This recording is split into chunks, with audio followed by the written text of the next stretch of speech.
Wajah anak Indah Permatasari dan Arie Kriting disorot, banjir pujian. Sempat disembunyikan, Indah Permatasari akhirnya perlihatkan wajah putranya.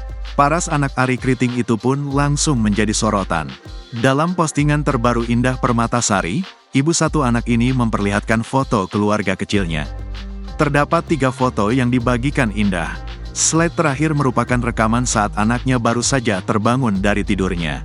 Bersamaan dengan potret tersebut, Indah Permatasari mengucap syukur atas keluarga kecil yang dibangunnya serta atas pertambahan usia. Alhamdulillah hari ini usia bertambah lagi.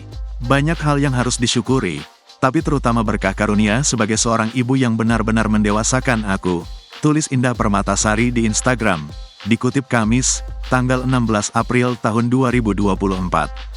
Semoga diri ini selalu sehat, kuat, dan bahagia bersama kalian, lanjutnya. Unggahan itu pun langsung menjadi sorotan publik. Pasalnya, ini merupakan pertama kalinya Indah Permatasari memperlihatkan wajah buah hatinya. Selama ini, pemain film agak lain tersebut menolak untuk memamerkan sang anak ke publik. Alhasil, paras anak Indah Permatasari dan Arie Kriting menjadi sorotan. Tak sedikit warganet yang memuji cucu Nursyah tersebut lantaran memiliki wajah yang tampan.